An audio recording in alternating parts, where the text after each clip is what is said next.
Buenas noches para todos los que están conectados. Me presento otra vez, mi nombre es Emilio Rey, yo soy anestesiólogo cardiovascular intensivista de Bogotá y estoy trabajando medio tiempo también con el laboratorio Aspen soy el director médico para una parte de Latinoamérica. Vamos a hablar de un tema que creo que es muy importante para todos nosotros que manejamos pacientes quirúrgicos, y es la tromboprofilaxis perioperatoria, pero visión de nosotros. Pero comienzo con esto. Y es, miren la importancia que tiene esto, y es que la enfermedad tromboembólica, y comienzan a salir muchos estudios, el grupo del doctor Stone, estudios 2020, 2021, como la enfermedad tromboembólica venosa es la principal causa de muerte prevenible a nivel mundial. Ya con esta frase nos damos cuenta que la situación de la enfermedad trombótica, enfermedad vascular y per se el embolismo pulmonar es muy complicado. Hasta el 50% de los pacientes que sufren alguna trombosis venosa profunda sintomática desarrollan un síndrome postrombótico, y todos sabemos lo que significa para nuestros pacientes ese síndrome postrombótico, que puede durar muchísimos años. Pero algo que le llama la atención a uno en estos estudios es que el 4% de esos pacientes que tuvieron en algún momento trombosis venosa desarrollan embolismo pulmonar. Y sabemos la mortalidad que tiene el embolismo pulmonar.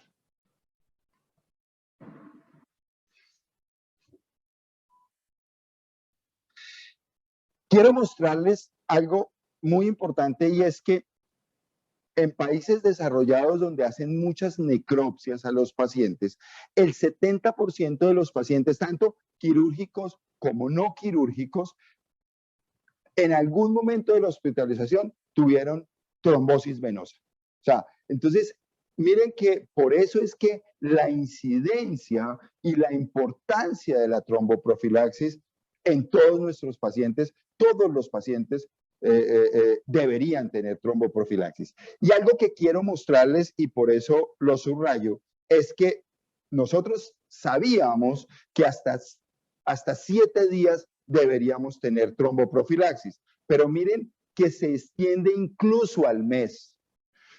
Y ya lo vamos a ver por qué se extiende incluso al mes. Y la mortalidad sin tratamiento puede llegar hasta el 17%. O sea, el porcentaje es muy grande de esos pacientes a los cuales no les hacemos tromboprofilaxis.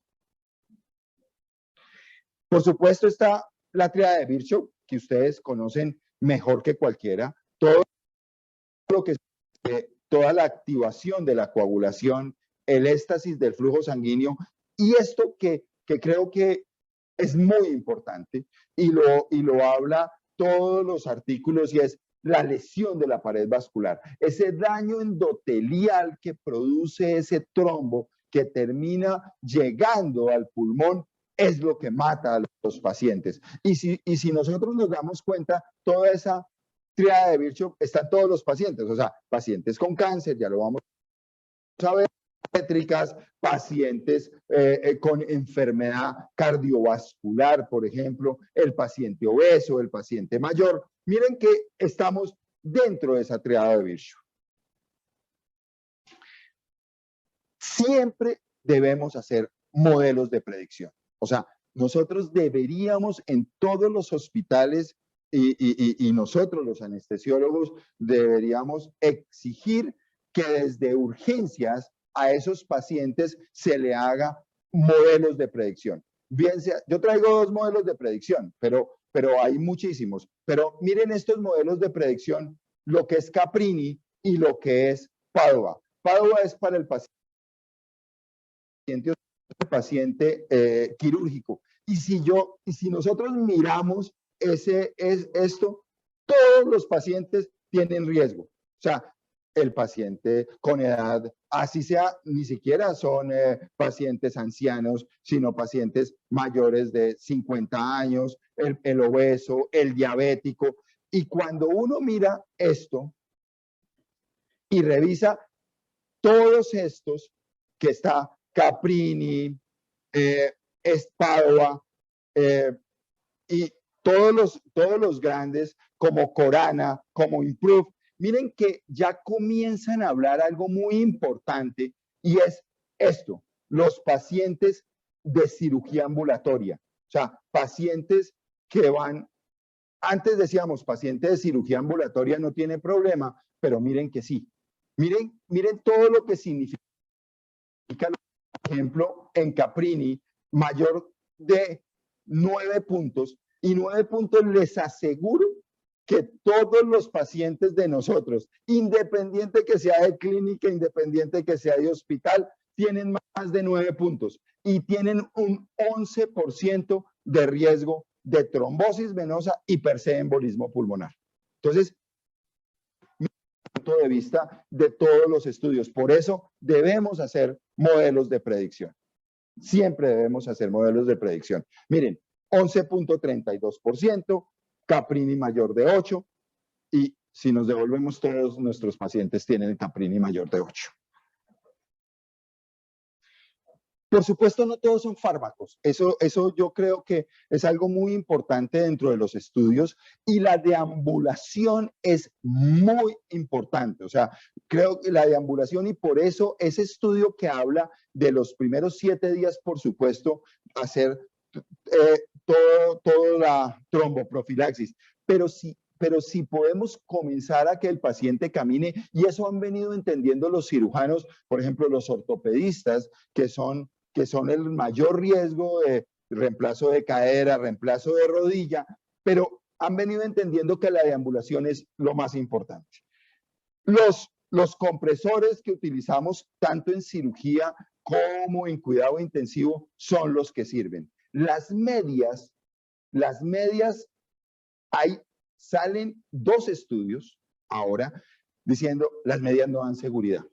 Y no dan seguridad, y me río porque los estudios los hicieron en las personas que se montan en un avión, duran 12 horas y dicen, yo me coloco las medias, duran las 12 horas, se acuestan, sobre todo paciente mayor o obeso, se levantan, se quitan las medias en el baño para vestirse y ¡prum! El tromboembolismo pulmonar. Porque las medias lo que hacen es una compresión. O sea, las medias no le van a servir en cirugía. Realmente lo que sirve son los compresores y en el posoperatorio la deambulación.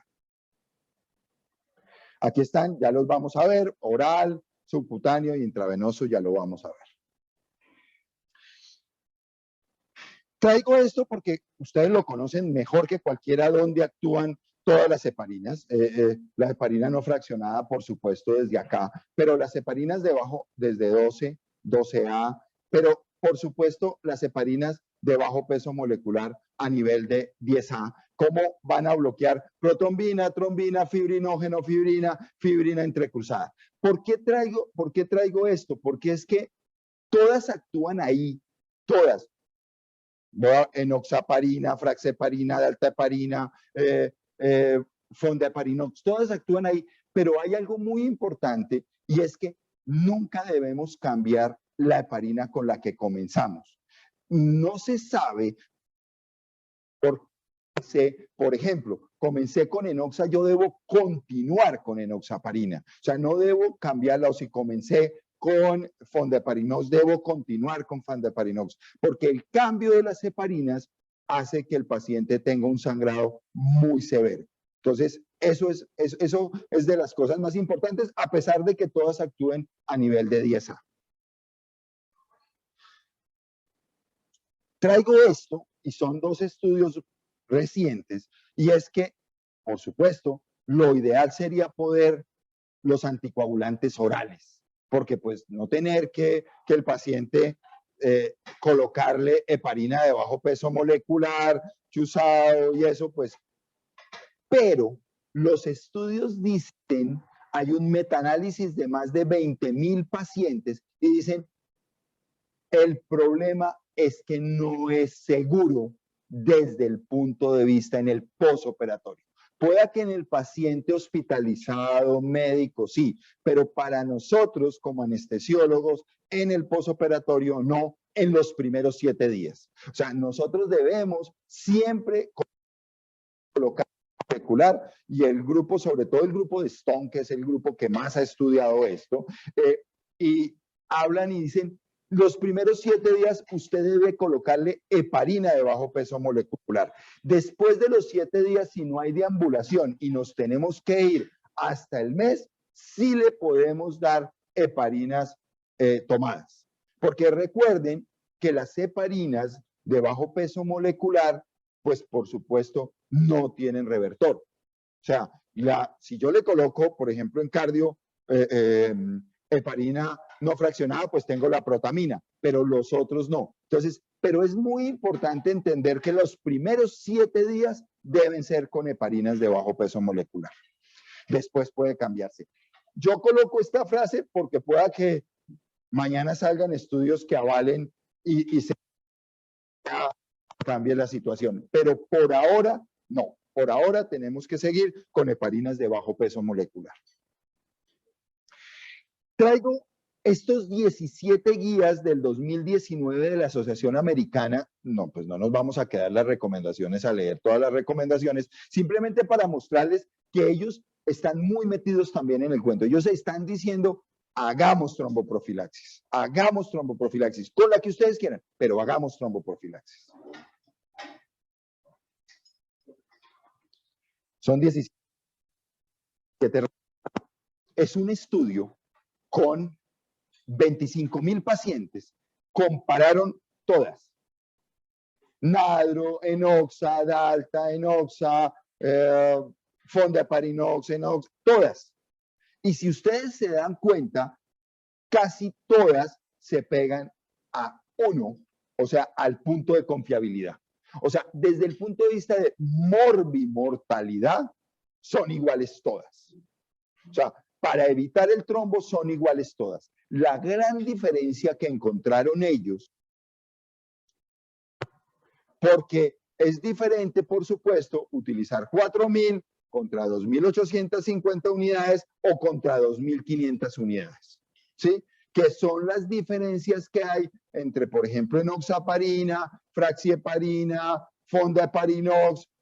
Esas son las grandes diferencias. O sea, menos sangrado, por supuesto, porque hay menos unidades internacionales. Pero lo más importante, y creo que es de las cosas que nos debe quedar claro a nosotros como anestesiólogos, es que cualquier heparina de bajo peso molecular va a actuar igual. O sea, va a ser 10A y va a proteger para que no se produzca la trombosis venosa y per se el embolismo pulmonar. Entonces, primero hay que mantener el periodo de riesgo. O sea, lo que hablábamos de los 7 días y el mes. Pero miren que comienza a salir también estudios donde hablan, porque me devuelvo un poco aquí, decían, bueno, en la historia, va para cirugía, le colocaron heparina de bajo peso molecular hace 10 horas, no se puede operar. ¿Cierto? Eso era lo que nos habían enseñado a nosotros. Pues ha venido cambiando. Y ha venido cambiando tal que hasta 2 horas antes, porque el embolismo pulmonar mata, el sangrado se puede controlar. ¿Sí? Y el embolismo pulmonar es muy fácil de que lo produzcan, sobre todo cierto tipo de pacientes. Entonces, nos viene a cambiar totalmente. Lo mismo que iniciar, antes se hablaba de 12 horas, ahora estamos hablando de 6 horas y estaba diciéndole a los doctores que en cardiovascular, que tenemos el mayor riesgo de sangrado, estamos iniciando a las 6 horas tromboprofilaxis, porque un embolismo pulmonar en un paciente coronario mayor o que le han cambiado una válvula, la mortalidad es del 100%. Eso no tiene... entonces, estamos a 6 horas, estamos cambiando todo y ahí es donde tenemos que entrar nosotros. Gestantes. Eso no tiene vuelta de hoja. La mujer gestante tiene un déficit de antitrombina y el uso de heparinas reduce muchísimo. Y todas las pacientes gestantes, todas, miren esto, anteparto y posparto, si nosotros leemos todo esto, edad, multíparas, que tengan ni siquiera varices, hablan de telangiectasias nomás. O sea, ni siquiera llegamos a varices. Que tengan comorbilidades, o sea, esas pacientes, o sea, deben tener tromboprofilaxis. Yo les quería contar el caso y creo que los que les gusta el tenis debieron ver en el US Open hace unos años cuando Serena Williams salió con un traje negro que todo el mundo decía, qué traje tan feo, ¿cómo va a jugar con eso? Pues a ella en el parto o en el anteparto y parto no le hicieron a una persona con ese nivel de ejercicio, no le hicieron tromboprofilaxis, hizo un embolismo pulmonar y casi se muere. Y ese traje era de compresión. O sea, ese traje no era bonito, pero sí le estaba haciendo compresión cada vez que se sentaba. Eso quiere decir que la necesidad de la tromboprofilaxis en las pacientes embarazadas sí o sí debe ser 100%. Ante y posparto. Hablemos un poco de oncología, o sea, el paciente oncológico tiene riesgo de trombosis. Y eso lo saben ustedes mejor que cualquiera. Todos los pacientes con quimioterapia, sobre todo, que vengan con gemcitabina o análogos del platino, tienen un riesgo casi del 90% de hacer trombosis y embolismo pulmonar. Entonces, esos pacientes deben tener tromboprofilaxis. Lo que pasa es que, por supuesto, el asocio del riesgo y muchos cirujanos de cáncer dicen, uy, el problema es que el paciente sangre y tengamos que ponerle sangre porque ese tiene mucho riesgo de todo lo que significa las células y eso. Pero por eso ese mirar qué dosis le damos a ese paciente. O sea, lo que debemos pensar es de pronto en Fondenos, que es una heparina de bajo peso molecular, que es la única heparina de bajo peso molecular que no altera las plaquetas. Y sabemos que los pacientes con cáncer tienen alteración de las plaquetas. Las otras heparinas de bajo peso molecular sí alteran las plaquetas. Heparinox.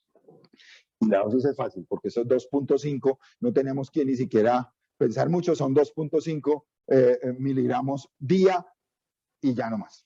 Porque es tromboprofilaxis, no es tratamiento. Tratamiento sí son 7.5. Pero esto también es muy importante. Hay una asociación bidireccional de una trombosis no explicada, pues hay que buscarle un neo. Porque ese paciente puede tener cáncer cuando hacen trombosis a repetición. Quiero traerles esto también porque salen estos estudios 2018, 2020, el Task Force de el paciente con enfermedad coronaria. O sea, todo lo que significa, por supuesto, nosotros hacemos aspirina. Es que, miren, es clasificación 1A. Todos esos pacientes de enfermedad coronaria con infarto de agudo de miocardio sin elevación o con elevación del ST deben tener tromboprofilaxis. Ahí sí se van hacia dos nomás, se van hacia fondaparinox y se van hacia enoxaparina. ¿Sí? Pero deben tener, y esas son las guías europeas de enfermedad coronaria.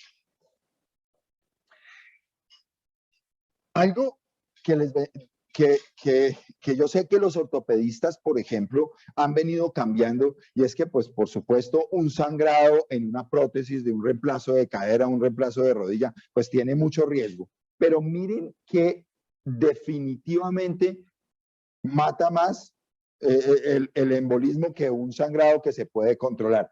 Y comienzan a ver ellos también, todos los estudios hablan 6 horas después de cirugía. O sea, ya no estamos a 12 horas, ya estamos a 6 horas después de cirugía.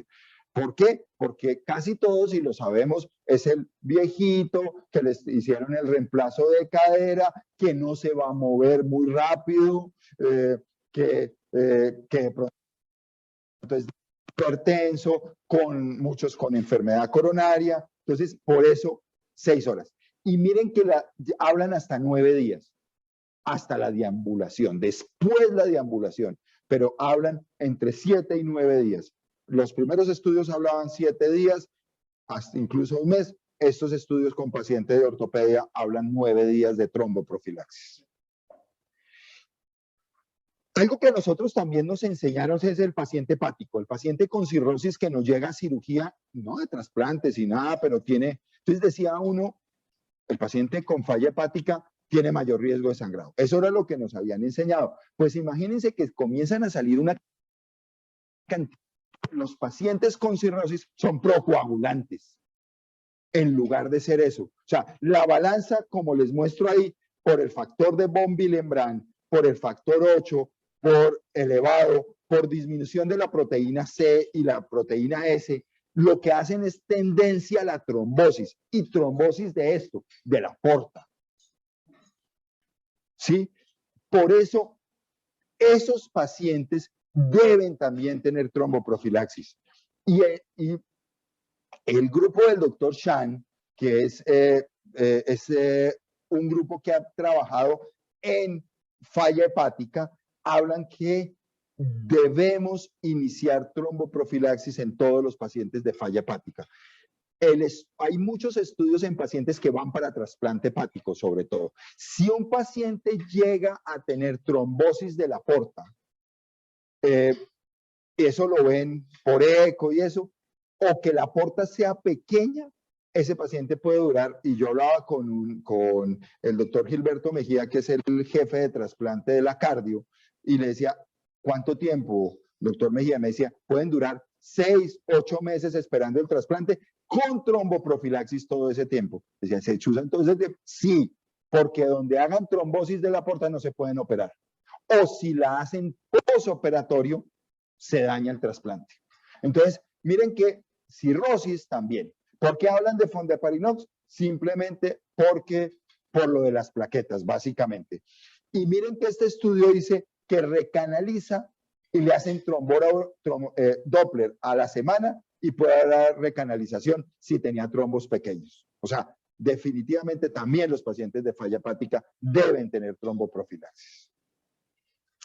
Quiero traerles esto porque no para discutirlo acá, pero estos son los pacientes de urología.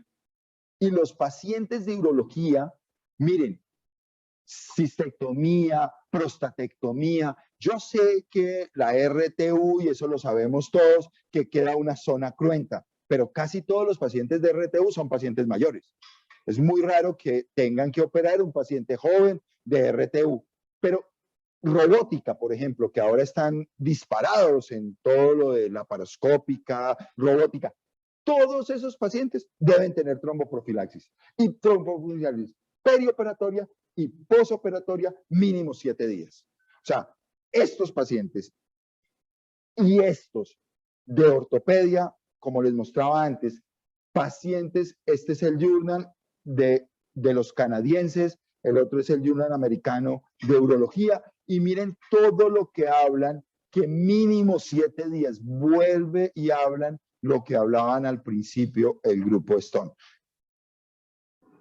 7 días con heparina de bajo peso molecular. ¿Con cuál? La que ustedes decidan, pero mínimo 7 días, hasta la deambulación.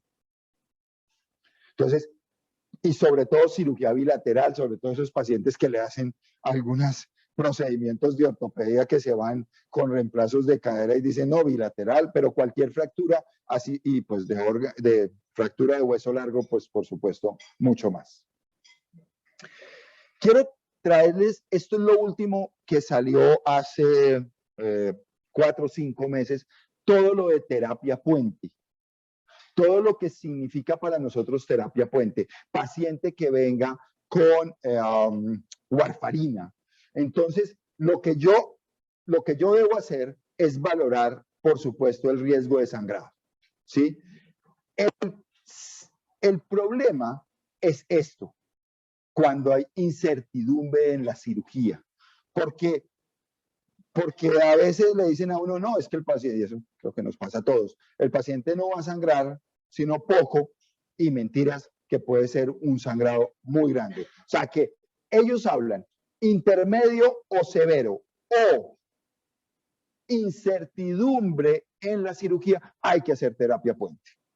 Deberíamos hacer terapia puente. ¿Cómo y cómo hacemos terapia puente y cómo son los tiempos de terapia puente? Entonces, si yo tengo un INR mayor de 3, yo lo que tengo que descontinuar esa warfarina más de 5 días y hacer un INR 24 horas y 2 cirugías. Si yo tengo entre 2 y 2.5, descontinúo 5 días antes y hago lo mismo. Un INR 24 horas y 12 horas después de 12 horas antes de cirugía. Y si estoy subterapéutico por debajo de 2.5, lo que hago es que descontinúo 3 días y hago un INR 24 horas. Y la terapia puente, ya les digo lo del Chuck de Bax, pero la terapia puente, ya me devuelvo, la defino de esta forma.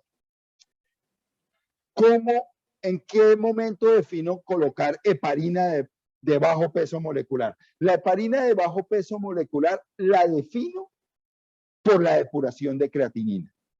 O sea, si yo tengo una depuración de creatinina por debajo de 15, nunca le debo colocar heparina de bajo peso molecular. Me toca hacer terapia puente con heparina no fraccionada. Si tengo depuración de creatinina entre 15 y 30, yo le debo hacer un factor 10A o bajar la dosis. Por encima no hay problema, pero siempre piensen en la depuración de creatinina, porque como sabemos, y ustedes lo saben mejor que cualquiera, las heparinas de bajo peso molecular se eliminan por riñón. Entonces, por eso hay que tener mucho cuidado con la depuración de creatinina. Entonces, miren lo que sucede, lo del INR, lo mismo que estábamos hablando, y 2 o 3 días y colocarle heparina de bajo peso molecular. 12 horas, retirarla 12 horas, o si el paciente tiene un riesgo muy alto o ha hecho embolismos a repetición, podemos necesitar colocarle la última dosis 4 horas o 5 horas antes de cirugía.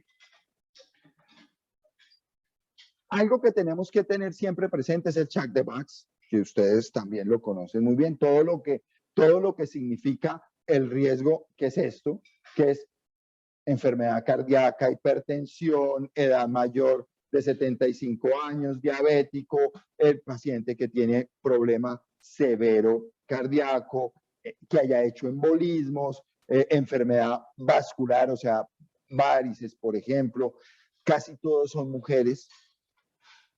Pues yo tengo que valorar el Chuck de Bax para definir, igual que lo otro, cuánto le coloco de heparina de bajo peso molecular. Pero si yo reviso todo el Chuck de Bax, el riesgo de trombosis versus el riesgo de sangrado, debo hacer tromboprofilaxis. O sea, la balanza se va más hacia hacer tromboprofilaxis que el riesgo de sangrado. El único es problema cerebral, ¿no? Eso sí ya cambia y lo sabemos que el paciente haya tenido un antecedente de una hemorragia cerebral.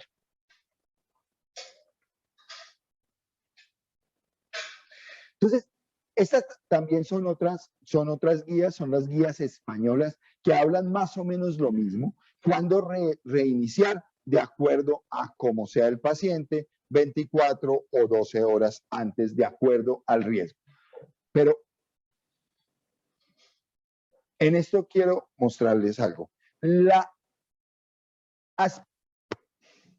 Todo el mundo pelea, que todo el mundo dice que la aspirina no se suspende nunca si tiene enfermedad coronaria. Es diferente si la vecina le dijo, oiga, usted que no camina mucho, tómese una aspirineta, que eso es buenísimo, porque no, pero paciente que esté diagnosticado con enfermedad coronaria, no se suspende la aspirina. Se suspende esto. Ticagrelor, 3 a 5 días. clopidogrel 5 días y prasugrel 7 días. Pero todos los estudios hablan que no se debe suspender la aspirina, independiente de la cirugía. Antes hablaban que cirugía ocular, por ejemplo, o la misma neurocirugía. No, porque queda muy bien operado, pero infartado. Esto lo traigo simplemente porque nosotros no lo tenemos, no sé si ha dejado, pero en Colombia todos los agentes de reversión de los anticoagulantes orales, ¿sí? Esos, como lo traigo acá, que no los tenemos, que son los en antidiesa. Nosotros no, yo no tengo experiencia con esos medicamentos porque a Colombia no han llegado. Son para orales, no para heparinas de bajo peso molecular, sino para orales.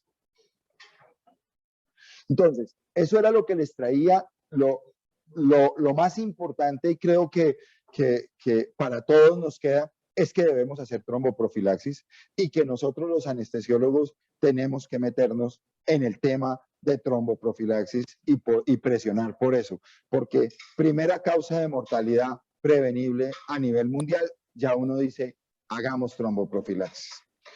¿Alguna pregunta, algún comentario?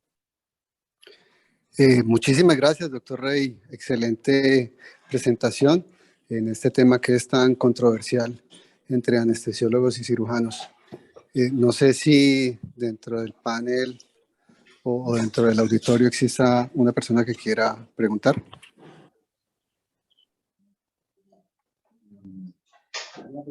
Quizás el mayor temor, bueno, o de antes de lo que estimaba para hacer la anestesia neuroaxial, quizás, o algunos tipos de bloqueos, quizás por eso ha sido el temor, digamos, sobre todo con la embarazada, suspender antes la tromboprofilaxis, pero ¿qué sí. Gracias, Doc. Eso es muy importante. O sea, si es neuroaxial, por supuesto, un hematoma intramedular, pues eso es absolutamente grave. Pero ahí sí es riesgo-beneficio. O sea, todas tienen que tener tromboprofilaxis.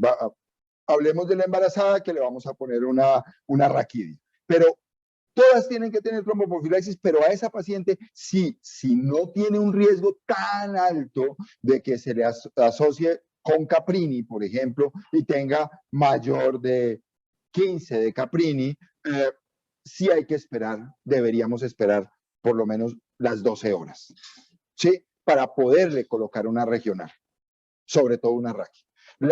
Y después en el posoperatorio, 12 horas para retirar el catéter si le colocamos una peridural. Bueno, pero y por ejemplo, si hacemos un bloqueo y le colocamos un catéter en el bloqueo, exactamente lo mismo, a pesar de que aquí puede haber compresión y eso, pero exactamente lo mismo. El problema mayor es las que han hecho émbolos a repetición y de pronto han hecho un embolismo pulmonar, entonces hay que dar general. No hay nada que hacer. Yo no me arriesgaría. O sea, yo le daría general a esa paciente, le daría tromboprofilaxis y le daría anestesia general. ¿Y cuántas horas se puede iniciar la tromboprofilaxis? ¿Se atreve y cuántas horas después? En la embarazada, me pregunta, en la embarazada, de acuerdo. O sea, si es solamente embarazo, no tiene ninguna comorbilidad asociada y eso, 12 horas y 12 horas. Pero si tengo el problema es la embarazada que en la historia clínica, trombosis venosa, embolismo pulmonar, por ejemplo, o unas varices severas, o la obesa, o la diabética, por ejemplo, que la preclámptica, esa paciente me tengo que acercar más y sobre todo no tanto post. De pronto tendría que colocársela a las 6 horas, 6, 8 horas. Por eso ahí hablan que Fondaparinux es el ideal precisamente porque no altera las plaquetas. Sí, es que es el único que no altera las plaquetas. y por eso es que en el paciente hepático hablan de fondaparinux. Pero si necesitas y no tienen fondaparinux y es el otro, pues hay que sopesar riesgo-beneficio. Si podemos esperar las 12 horas, pero si a veces nos toca a las 6 horas utilizar. Sí, doctor. En el chat hay una pregunta con respecto al ácido tranexámico. Sí. Donde el paciente tiene alto riesgo de hemoglobinas,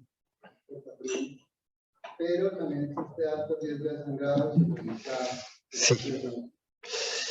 Eso es, hay una controversia de eso. Yo estuve leyendo hace poco sobre eso y la controversia es muy grande. Y la controversia es tan grande que dicen que no es tan seguro ni siquiera para evitar el sangrado, ¿no? O sea, los estudios no son concluyentes. Yo creo que nos pasa lo mismo como si colocamos cristaloides o coloides. O sea, hay una controversia muy grande, pero no, el hecho es que si yo lo coloco para sangrado, de todas formas tengo que hacer tromboprofilaxis, independiente de que le coloque tranexámico. Tranexámico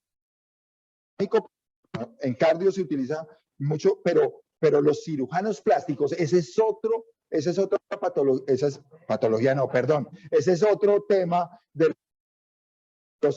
las pacientes de cirugía plástica, sobre todo liposucciones o unión, abdominoplastia, liposucción o rinoplastia, cérvico, ritidectomía con alguna otra asociada.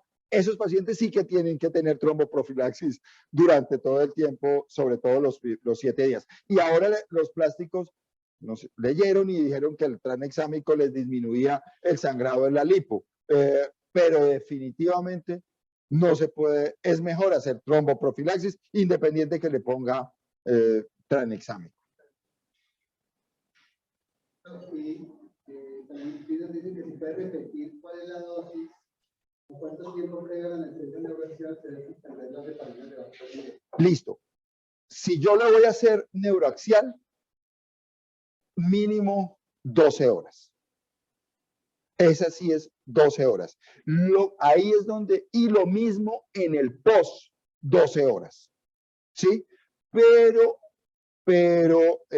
por eso ahí es donde uno sopesa. Si el paciente tiene comorbilidades con un riesgo muy alto de hacer embolismo, sobre todo embolismo pulmonar, de pronto la trombosis venosa no tanto, pero el riesgo de embolismo pulmonar, pues es mejor darle anestesia general y hacerle tromboprofilaxis 6 horas antes. Pero si es de heparina fraccional, serían 6 horas. Sí, porque la heparina no fraccionada tiene una cosa buena y es que tiene una vida media de 4 horas.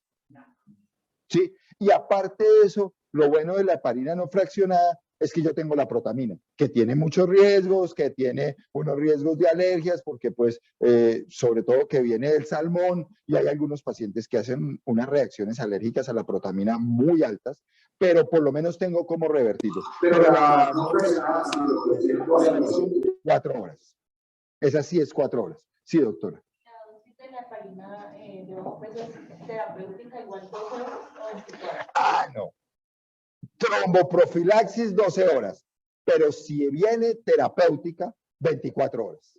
Tienes toda la razón, pero tromboprofilaxis sí 12 horas. El problema es que si viene anticoagulado pleno, sí toca las 24 horas. Y recuerden, no hay revertor de las heparinas de bajo peso molecular. Si un paciente le han puesto heparina de bajo peso molecular y nos toca que venga anticoagulado pleno y tocó entrar a la cirugía, aliste crío, plasma y sangre. Una apéndice. Y aliste crío, sobre todo críos y plaquetas, porque altera las plaquetas. Al principio hablaban que las heparinas de bajo peso molecular no alteraban las plaquetas y eso, no señor, eso lo ve uno en el paciente y los estudios hablan que sí altera las plaquetas las heparinas de bajo peso molecular. Disminuye la adhesión plaquetaria.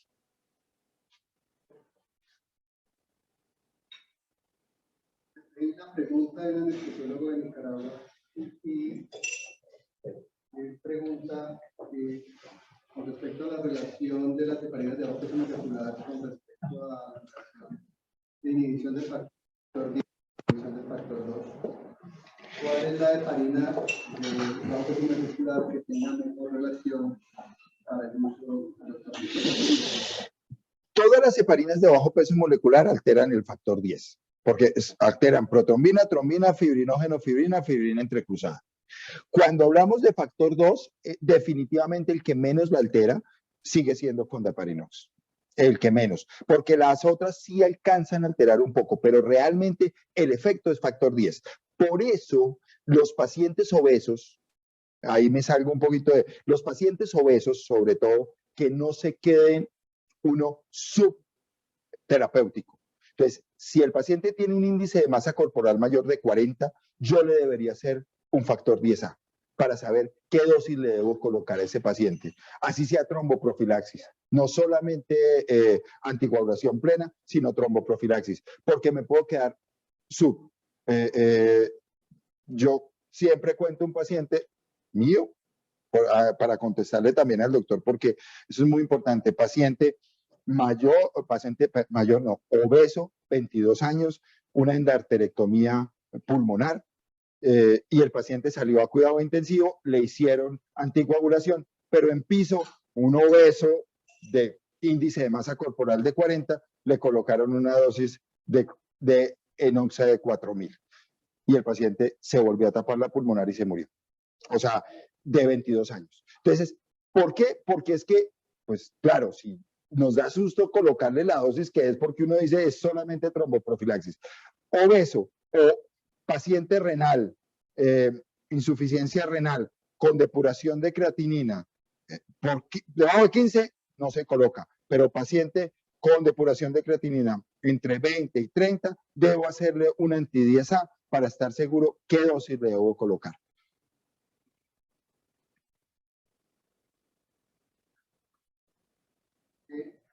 Nos piden el favor de que si puede repetir lo de la terapia puente, porque hubo aparece una interferencia.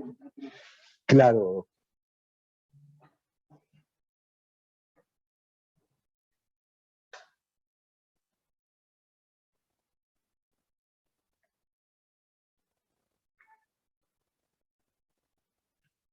Creo que es aquí ya, sí. Bueno, entonces, no sé si ahí ya lo están viendo bien. Listo. La terapia puente, esto es lo último que ha salido de terapia puente y son los pacientes que vienen, por ejemplo, tomando warfarina, cumadínicos. Bueno, no warfarina porque dices, pero cumadínicos. Entonces, ¿qué tengo que mirar? Que es lo más importante. Cuando no hay riesgo de sangrado, cuando no hay ningún riesgo de sangrado, o sea, le van a hacer un ganglión o le van a hacer un neos o una cosa de esas pequeñas, pues que no, a ese paciente no se le hace terapia puente. El paciente tiene terapia puente, pero el mayor problema es este, como les decía, el que uno no sabe si puede sangrar o no puede sangrar. O sea, sobre todo cirugías donde no puede haber compresión, así sean cirugías pequeñas. O sea, definitivamente, si uno lo mira, es mejor hacerles terapia puente, a no ser que sea la cirugía pequeñita. Entonces, ¿cómo se debe hacer terapia puente? La terapia puente uno valora el INR. Primero, si está supraterapéutico, o sea, por encima de 3 el INR, debe suspender el cumadínico más de 5 días y hacer un INR 24 horas y 12 horas antes. Si el paciente tiene entre 2 y 2.5, lo que hace es que suspende 5 días y hace lo mismo, 24 horas y 12 horas antes. Y si está por debajo de 2, o sea, está subterapéutico, realmente no le está sirviendo para nada, porque esos pacientes sobre todo son pacientes que tengan válvulas, posoperatorio de válvula cardíaca, mecánica, o que hayan hecho embolismos a repetición, pero si está por debajo de 2, pues no estamos haciendo nada, pero ese paciente 3 días antes, ¿sí? Se suspende y se le hace un INR 24 horas antes. ¿Con qué se hace la terapia puente? Aquí me adelanto y vuelvo otra vez ahorita al chat de Bax. La terapia puente se hace de acuerdo a la depuración de creatinina. Si yo tengo depuración de creatinina por debajo de 15, nunca le debo colocar una heparina de bajo peso molecular. O sea, está completamente contraindicado porque se eliminan por ahí y el paciente le sangra lo que mucho no lo puede parar el sangrado. Entonces, ¿con qué se tiene que ir? Con heparina no fraccionada, ¿sí? Si yo tengo depuración de creatinina entre 20 y 30, yo lo que le debo hacer, si quiero colocar heparina debajo de un anti-10A, para saber exactamente la dosis que le debo colocar. Porque pueda que no le pueda colocar 4.000, no le pueda colocar 2.800 de Fraxi, o no le pueda colocar, hay que bajar la dosis, por ejemplo. Entonces hay que hacer un anti-10A. Si está por encima de heparinas de bajo peso molecular, son las ideales para hacer terapia puente en este momento, porque pues la otra por el riesgo de sangrado. Entonces, y lo mismo, 12 horas o 24 horas del paciente. Y si son patologías, si el paciente tiene comorbilidades, ya nos estamos yendo a 6 horas, por ejemplo, antes y 6 horas después de cirugía. Algo que tenemos que tener presente es el Chuck de Bax, que ya les comenté, por el riesgo sangrado, trombo, pero siempre se va, y todos los estudios hablan a que tromboprofilaxis más importante que el riesgo de sangrado, a no ser que sea, por ejemplo, sangrado, por ejemplo, cerebral, que haya tenido sangrados cerebrales. Eso sí, ya es otra cosa. Entonces, y estos son los factores de riesgo del Chuck de Bax: falla cardíaca congestiva, hipertensión, edad, diabético, que haya tenido embolismos, enfermedad valvular o vascular también, edad y sexo femenino. Y esto es lo mismo, miren que hablan de los tiempos, iguales es la Asociación Americana de Trombosis, y hablan lo mismo de los tiempos, pero esta, que es muy importante, si hay cirugía de urgencia, pues nos toca entrar, pero vuelvo y repito, para los que no me oyeron, la aspirina no se suspende si el paciente tiene un diagnóstico de enfermedad coronaria. O sea, no independiente de la cirugía a la que vaya. Antes hablaban que cirugía ocular no por el riesgo, pero definitivamente queda muy bien operado, pero infartado. Entonces, lo único que se suspende es esto. Se suspende ticagrelor 3 a 5 días, clopidogrel 5 días y prasugrel 7 días antes de cirugía. La aspirina no se suspende. ¿Y cuándo se reinician? De acuerdo a la enfermedad que tengan. Puede reiniciarse y de acuerdo al riesgo de sangrado y de la cirugía que le hayan hecho. Sobre todo estos, ticagrelor o clopidogrel, porque el sangrado de clopidogrel es severísimo. Es igual que cuando le tienen que dar tirofiban a los pacientes cuando les están haciendo cateterismo y toca entrar porque tienen una enfermedad de trombo. Llora uno porque ese sí bloquea todas las plaquetas. Pero lo que hay que hacer es, de acuerdo a la cirugía, o 12 horas o 24 horas, eso sí, de acuerdo a la cirugía. Eso sería lo de terapia puente. Y las dos últimas preguntas. Está hablando que ¿cuál es la necesidad de hacer 24 horas y 12 horas antes del INR? ¿Por qué no solamente 12 horas?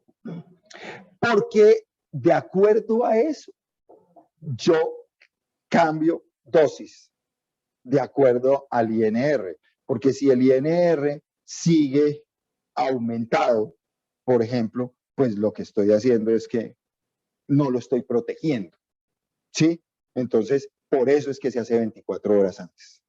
Y 12 horas para saber, primero pero también sí, cómo lo protegí para el riesgo de sangrado.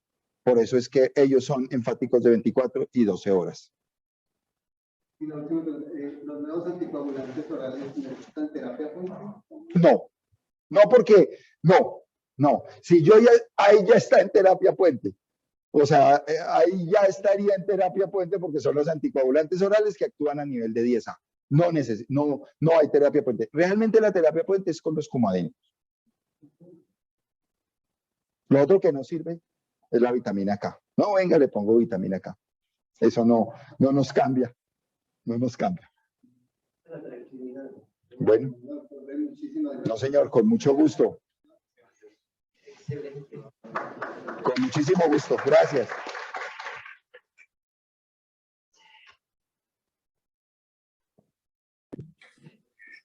Bueno, muchísimas gracias a todos los participantes. Damos por había pensado culminada la sesión del día de hoy. Recordarles que con el laboratorio Aspen hemos llegado a un acuerdo y cada mes vamos a realizar una charla patrocinada por ellos. Entonces los esperamos dentro de un mes con el patrocinio del laboratorio Aspen. Muchísimas gracias por su participación y nos vemos en la próxima reunión. Gracias.